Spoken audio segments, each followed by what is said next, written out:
네, 이 시간 하나님께서 저희에게 주신 말씀은 누가복음 15장 25절부터 32절까지입니다.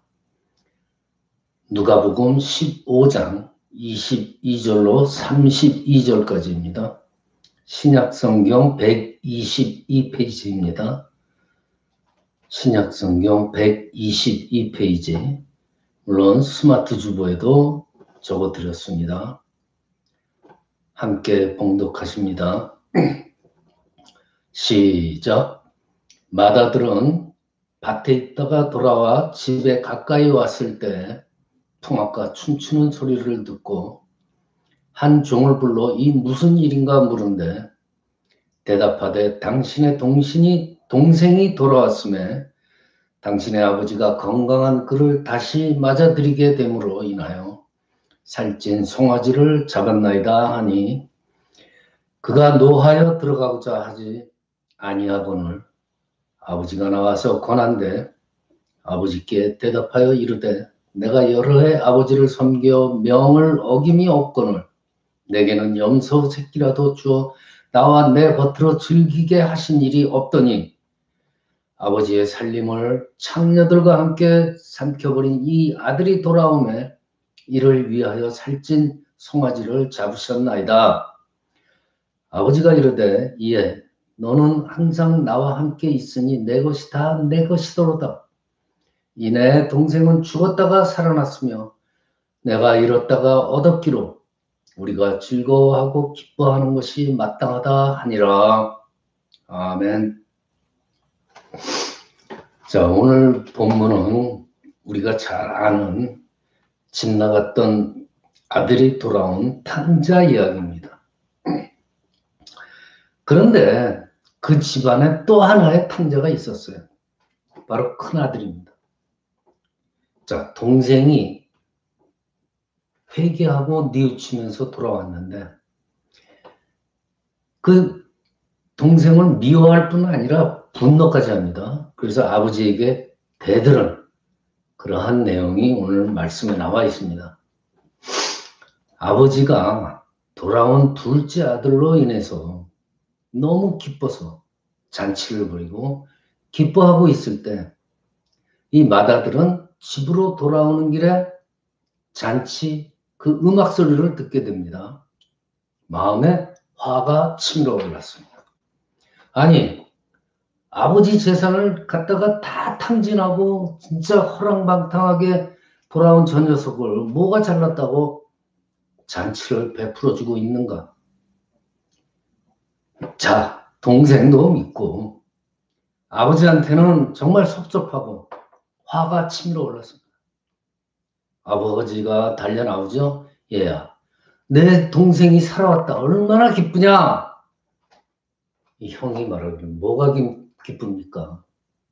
아버지 재산 다 가서 탕진하고 창녀들하고 놀아나고 가문에 먹칠을 하고 저런 못된 녀석을 뭐가 좋다고 잔치를 베풀어 주십니까? 화가 난 어저죠. 분노가 치밀어 올라옵니다.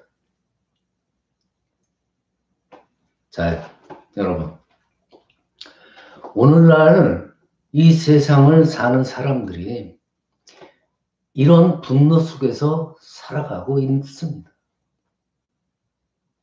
어떻게 말하면요, 이 시대는 분노의 시대에 살고 있습니다.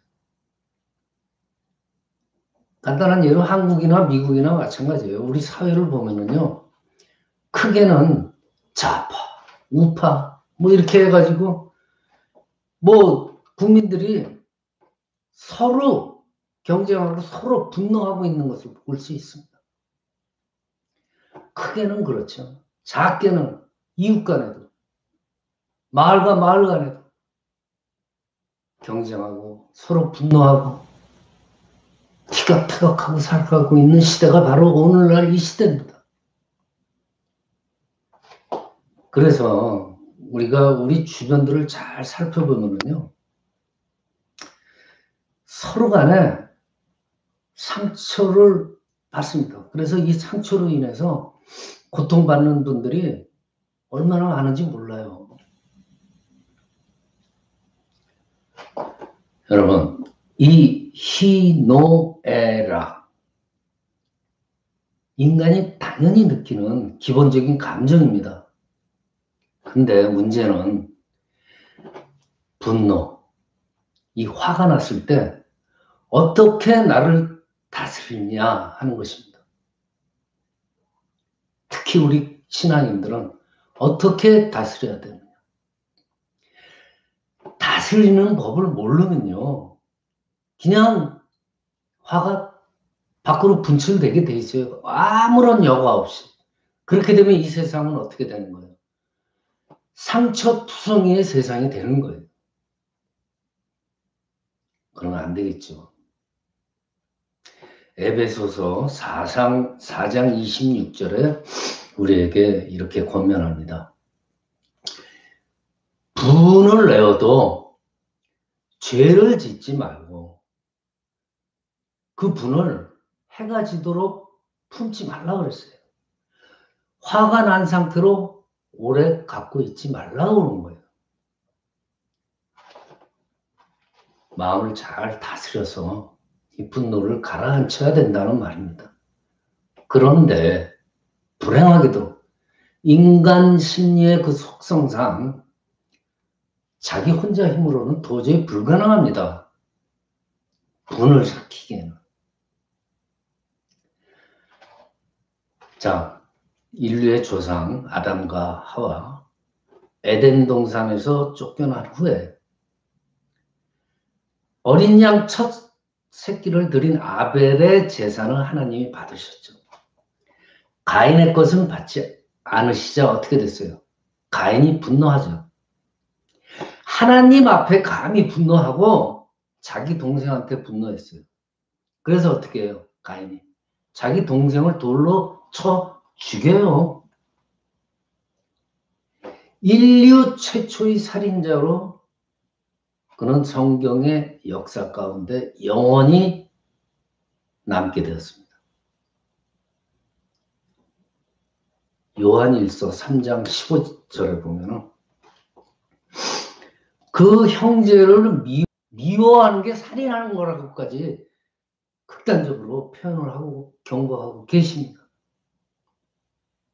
이렇듯이 우리 마음속에 이 무서운 미움과 분노를 내려놔야 돼요. 주님께 간구하면서 내려놔야 돼요. 그렇지 않으면 어떻게 돼요? 이 사탄마귀가 우리를 틈탑니다. 시시각각으로 우리를 노리고 있는 이 마귀가 우리가 분노했을 때 딱 들어가요. 여지가 없습니다. 그래서 우리를 충동시켜서 궁극적으로 어떻게 만들어요, 우리를? 악한 행위를 하게 만드는 거예요. 마귀한테 틈을 보여주는 거예요. 분노를 가르치지 않으면. 사울이 다윗을 미워하죠. 마음에 분노를 품자 어떻게 돼요? 마귀가 탁 기회를 잡습니다. 사울의 마음에 악이 생기는 거예요. 악이 임하고 또 민족의 영웅인 그 다윗을 향해서 어떻게 해요? 창을 던지잖아요. 군대를 풀어가지고 다윗을 죽이려고 합니다. 이 분노의 악이 임한 사울의 마지막 어떻게 됐어요? 전쟁에서 비참하게 최후를 맞이하고 말았습니다. 여러분, 오늘 잘 생각해 보세요. 오늘 여러분들 마음 가운데 어떤 미움이 있는지, 어떤 분노가 내 마음속에 앙금으로 남아있는지, 어떤 용서하지 못할 사람이 있는지, 마음속에 깊은 상처가 무엇인지 한번 잘 생각하세요. 오늘 이 시간에라도 예수님의 그 보혈의 십자가 밑에 다 내려서 놓으세요. 예수님의 그 십자가 밑에 다 내려놓고 주님, 나로서는 절대로 용서하지 못합니다. 나에게 상처를 입힌 저 미운 사람을 도저히 용서하지 못합니다. 그렇지만 용서할 수 있는 은혜를 내려주십시오. 내 마음속에 미움과 분노가 사라지게 하여 주십시오. 라고 하는 고백을 솔직하게 주님 앞에 드리시기 바랍니다. 내 삶 속에 분노와 원망과 불평과 섭섭함, 이 모든 것들이 사라지게 하여 주시옵소서라고 기도하시기 바랍니다.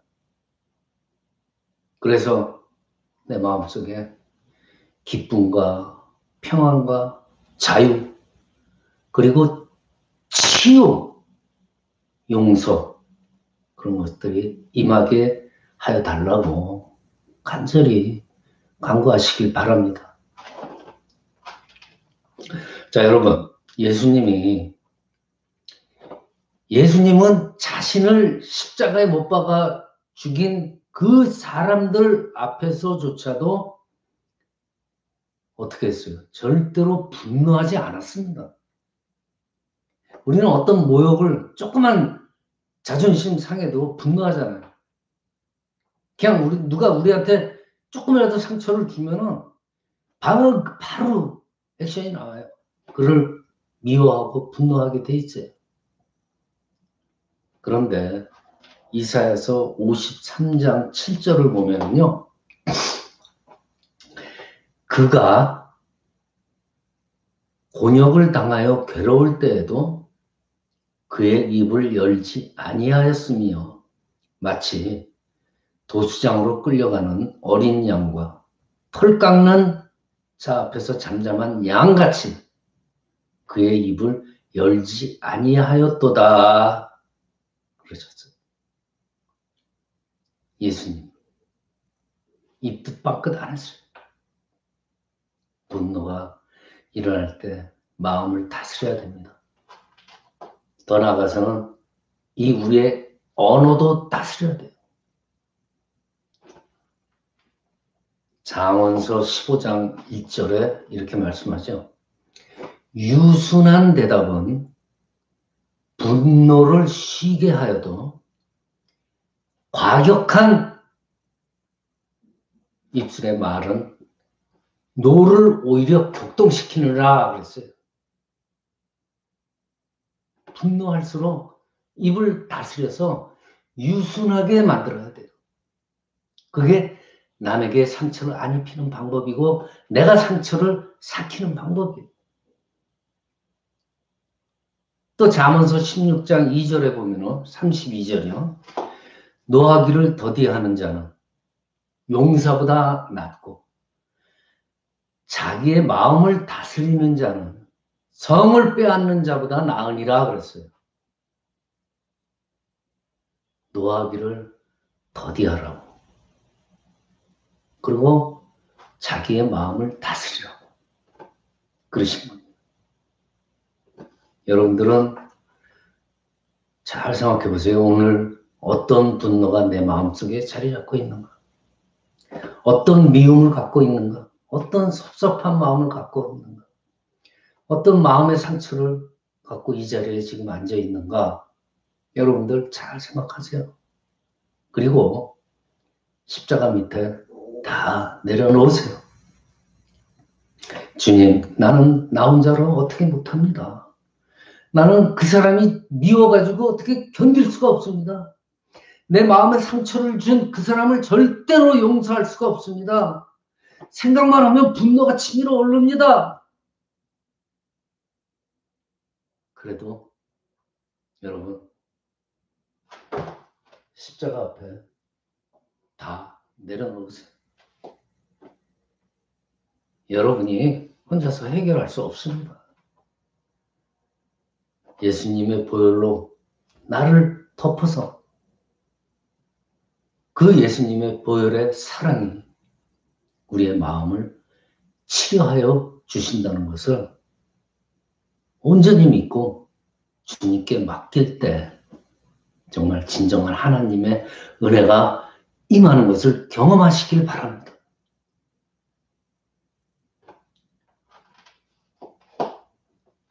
자기 의로움 위에 선 사람들에 대해서 한번 생각해 봅시다.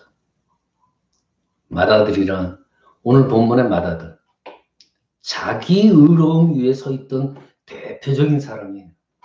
오늘 본문 15장 29절에 보면은 아버지께 대답하여 이르되 내가 여러 해 아버지를 섬겨 명을 어김이 없거늘 하고 대듭니다. 나는 바르게 살았어요. 나는 절대로 아버지 앞에서 잘못한 것이 없습니다. 그런데 왜 저 허랑방탕한 놈한테는 저런 잔치를 베풀어주고 나는 왜 이렇게 대접하는 겁니까? 대들고 있어요. 자기 잘났다는. 여러분, 우리가 나도 모르게 스스로 빠지기 쉬운 가장 위험한 함정 중에 하나가 나만 옳다는 거예요. 한국 요즘 속담에도 있잖아요. 내로남불. 그거 죄악입니다. 싸우는 사람들을 보면은 다 자기가 옳아요. 그러면서 분쟁이 있을 때 남의 얘기를 들으려고 하지 않습니다. 자기 주장만 하죠. 그러니까 싸움과 이 갈등이 끊이질 못해요. 오늘 본문의 마다들 스스로 자기 의로움에 도취된 거예요. 그래서 바로 자기 판단이 나오잖아요. 동생을 판단을 하고 아버지를 판단해 버리는 거예요. 자기 의로움을 기본으로 해가지고. 예수님 당시에 제사장, 바리새인들, 서기관들이 모두 다 마찬가지예요. 그랬던 거예요. 우리는 하나님을 잘 섬기는 사람들입니다. 십계명 다 지킵니다. 일주일에 이틀씩 금식을 합니다. 저는 온전한 11조를 드립니다. 그러니까 나는 부족함이 없습니다. 이 사람들이 무슨 짓을 해요? 바로 자기 의로움에 빠진 이 사람들이 예수님을 십자가에 못 박았어요. 왜? 스스로 자기들이 옳았기 때문이에요. 의의 자체가 되시는, 의의 본체가 되시는 하나님, 그 하나님의 아들, 자신, 예수 그리스도를 십자가에 못 박혀 죽였잖아요. 자기만의 의로움. 이것이 얼마나 무서운 결과를 가져오는 것을 우리는 알 수가 있습니다. 이 의로움이요. 자기만의 이 의로움이 뭘로 바뀌는지 아세요? 금방 바뀌어요. 교만으로. 이 교만으로 바뀌면 바로 또 독선으로 바뀌게 되는 거예요. 그래서 어떻게 돼요? 자기밖에 몰라요. 남의 얘기 들을 수가 없어요. 그래서 어떻게 돼요? 결국은 항상 남을 판단하고 내 기준으로 해서 정죄를 해버려요. 이런 걸 보면은요, 우리 모두가 다 죄인이잖아요. 이 우주 만물에서 완전히 의로우신 분은 하나님 한 분밖에 없어요. 하나님만이 판단을 내리고 정죄할 수 있는 거예요. 즉 하나님만이 이 세상의 재판장이에요. 하나님이 이 세상을 지금 다스리고 있잖아요. 하나님이 통치하시고 하나님이 심판하시고 하나님께서 불의를 멸하시고 하나님께서 홀로 영광을 받으시는 거예요. 그 기본을 잘 가지고 계셔야 돼요.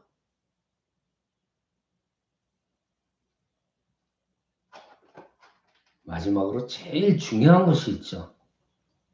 바로 용서입니다. 용서. 이 용서라는 것이 내 마음속에 상처의 치유를 원하신다면 이 용서가 이 치유의 마무리예요. 하나님은 우리가 다른 사람을 사랑하고 용서해 주기를 원하시는 거예요. 끝까지 미워하고 분노하고 서로 갈등하고 그런 걸 원하시지 않으십니다. 궁극적으로는 상대방을 용서해 주기를 원하시는 거예요. 그게 바로 사랑의 하나님이십니다. 우리가 과거에 받았던 그 수많은 상처에서 완전히 자유로워지시기를 하나님께서 원하십니다. 그렇지만 우리가 마음에서 일어나는 진정한 용서가 없이는 사람들의 관계도 모든 것이 성숙되거나 발전되지 못합니다. 결국은 용서가 있어야 돼요. 그래서 결국은 하나님과의 그 성숙하고 깊은 관계로 발전할 수가 있는 거예요. 그래서 하나님께서는 용서라는 단어를 자꾸 강조하십니다.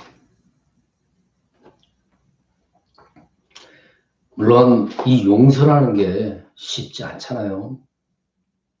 정말 힘든 일입니다. 나를 아프게 한 사람을 위해서 어떻게 우리 인간의 마음으로 용서가 되겠습니까? 주님의 도우심이 필요하죠. 주님의 사랑으로, 하나님의 사랑으로 상대방을 용서할 수 있는 그런 방법을 우리가 터득을 해야 돼요.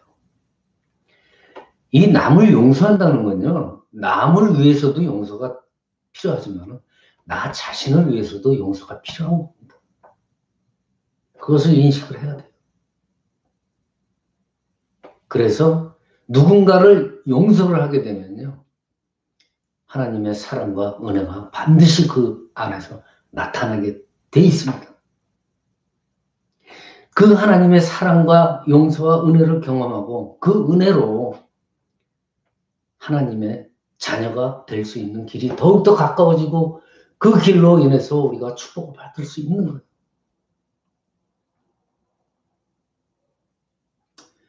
요셉이 형제들을 용서함으로써 온 이스라엘 백성을 구원하게 되잖아요. 가까운 형제부터 용서하고 온 이스라엘 백성을 구원하고, 그런 것과 같이 우리가 누군가를 용서함으로써 하나님의 그 크신 웅장한 뜻을 이루는 그 역사가 우리에게 나타나게 됨을 믿으시길 바랍니다. 자, 하나님이 우리한테 용서하라고 감히 명령하시는 이유가 있어요. 우리 모두가 죄인임을 인정하는 그러한 행위이기도 되기 때문에. 자, 누군가에게 상처를 주는 가해자, 내가 가해자가 될 수도 있어요. 그 가해자의 위치가 될 때도 분명히 우리는 상대방에서 용서를 필요로 하잖아요. 그렇죠? 서로 간에 사랑이 필요하다는 겁니다. 즉 누군가 나의 그 가해 때문에 상처 속에서 괴로워하며 사는 이가 있을 수가 있어요. 사람들은 모두가 죄인이기 때문에 서로에게 상처를 줄 수가 있습니다. 그래서 내가 상처를 받을 때도 나도 가해자가 될 수 있는 사람이다 라는 마음으로 서로를 용서해야 되는 거예요. 서로를 용서해야 되는 거예요. 마태복음 7장 4절에 예수님께서 경고하십니다. 보라, 네 눈 속에 들보가 있는데 어찌하여 형제에게 말하기를 눈 속에 있는 티를 빼게 하라 하겠느냐. 내 눈 속에 벌써 들보가 이만한 게 있는데 감히 남한테 정죄하고 판단하느냐 이거죠. 예수님께서 경고하시는 거예요. 자, 여러분들 우리가 주기도문을 외우면서 그 대목 중에 하나가 우리가 우리에게 죄 지은 자를 사하여 준 것 같이 우리의 죄를 사하여 주시옵소서라고 고백을 하잖아요. 만약 우리가 우리에게 상처 준 사람을 용서하지 않으면요, 하나님도 우리의 죄를 용서하지 않아도 된다는 뜻이 되는 거예요. 이 기도는 우리가 절대로 용서할 수 없는 사람도 용서하겠다는 선언이고 하나님께 대한 약속이에요. 하나님도요. 잘 생각해 보세요. 하나님도 우리의 죄를 절대로 용서할 수 없었어요. 그렇지만은 무한한 은혜와 사랑으로 우리를 용서하신 겁니다. 하나님에게 무한한 그 용서를 받은 우리 성도님들도 당연히 다른 사람을 용서해야 되죠. 그것이 아직까지도 아물지 않은 나의 상처를 완벽하게 치료하는 유일한 지름길입니다. 용서하는 그 순간까지는요, 내 마음의 상처는 그대로 남아있다는 것을 명심하시길 바랍니다. 용서가 상처 치유의 마무리입니다. 용서해 주세요. 말씀을 마칩니다. 지금 여러분의 문제가 무엇입니까? 여러분의 마음속의 아픔이 무엇입니까? 여러분이 용서하지 못한 마음의 상처가 도대체 무엇인가를 생각을 해보세요. 혹시 여러분 안에 열등감이 심하거나 좌절감, 허무감 또는 어떠한 나만 아는 죄책감, 미움, 분노 다 이게 무엇인가 한번 생각해 보세요. 그리고 그 모든 상처들을 주님께 내어놓으세요. 주님께서 여러분의 그 아물지 않은 깊은 상처들을 분명히 치유해 주실 겁니다. 그런 연후에 여러분들도 주님을 따라서 다른 사람의 상처를 치유해 주는 그런 치유자가 될 수 있기를 이 시간 축원합니다.